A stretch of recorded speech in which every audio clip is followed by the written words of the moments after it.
Hello everyone, আসসালামু আলাইকুম। কেমন আছেন আপনারা সবাই? আমি তো আলহামদুলিল্লাহ ভালো আছি। আজকে রান্না করব চিকেন হান্ডি।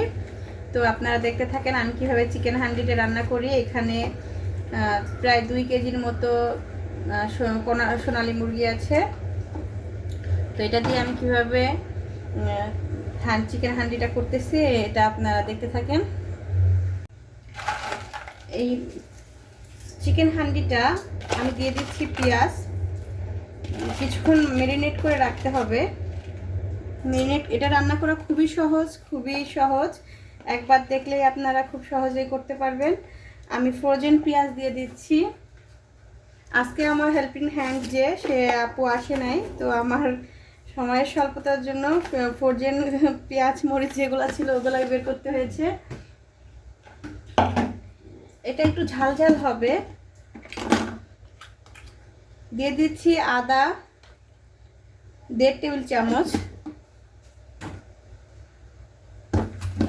দিয়ে দিচ্ছি রসুন 2 টেবিল চামচ। এটা ম্যারিনেট করে আমি 10 মিনিট রেখে দিব। দিয়ে দিচ্ছি কিছু শুকনো মরিচ, কিছুটা লবণ।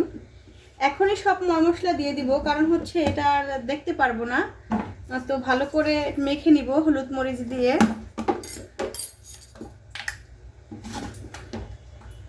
দিয়ে দিচ্ছি 1 চা চামচ ধনিয়া গুঁড়া, আর একটু দিচ্ছি যেহেতু আমার মুরগিটা একটু বেশি। 1 চা চামচ 1.5 চা চামচ হলুদ গুঁড়ি, মরিচ গুঁড়ি 2 চা চামচ। আপনারা ঝাল কম খেতে চাইলে কম দিতে পারেন, কোনো সমস্যা নেই, পরিমাণ মতো দিয়ে নেবেন যদি ঝাল বেশি বা কম মনে হয়। আমি এটা ভালো করে মেখে 10 মিনিট রেখে দিব রেস্টে। তারপরে মাটির হাঁড়িতে আস্ত রসুন দিয়ে হান্ডি হবে। এটা খেতেও যেমন সুস্বাদু, আর সাথে একটু দুধ জাল করে রেখেছি ওটা দিব, একটু বাদাম বাটা দিব।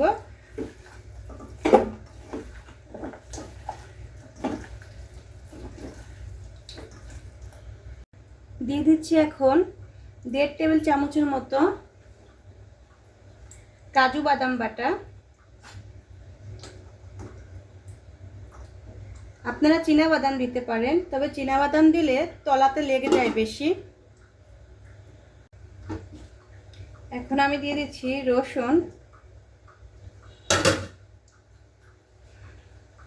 এরপরে দিয়ে দিব 1 চা চামচের মতো, একটু সামান্য কম,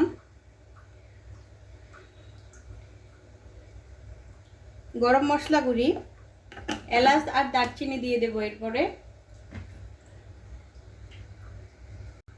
এলাচি দাঁতের নিচে পড়লে আমার ভালো লাগে না, তাই আমি সবসময় চেষ্টা করি এলাচিগুলা বেটে বা ছেঁচে দেওয়ার চেষ্টা করি। সব উপকরণ আমার দেওয়া হয়ে গেছে।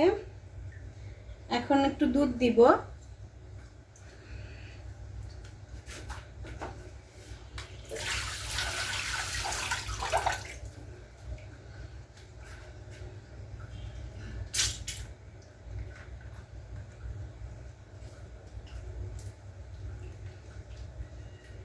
দুধটা বেশ এখনো বরফ হয়ে আছে, তো একটু পরে দিয়ে দিব।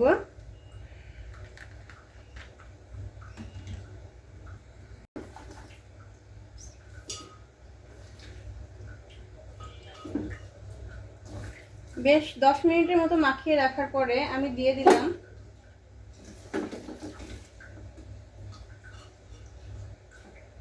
পাতিলটা একদম ভরে গেছে।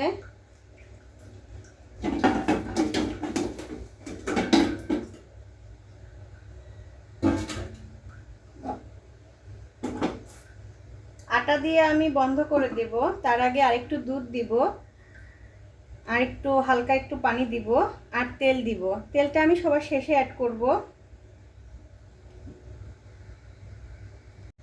এই মুরগিতে অনেক তেল থাকে, তাই তেলটা আমি একটু কম দিব।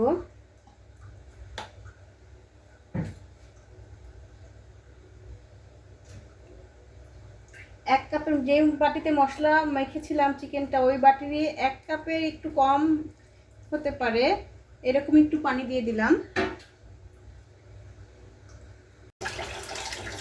এইভাবে আটা গুলিয়ে মেখে রেখে এভাবে ঢেকে দিতে হবে, কোনোভাবে যেন ভিতরের বাষ্পটা বেরিয়ে না যেতে পারে, যেহেতু আমি পানি একদম সামান্য দিয়েছি।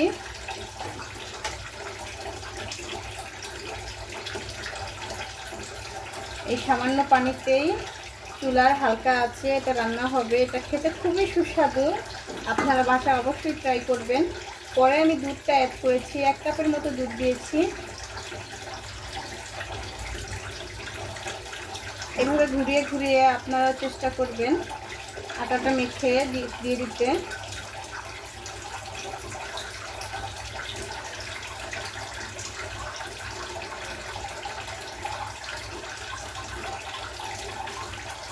এবার যেটা বেরিয়ে থাকবে সেটা এইভাবে বন্ধ করে দিবেন, যেন কোনোভাবেই ভেতরের বাষ্পটা বেরিয়ে না যেতে পারে।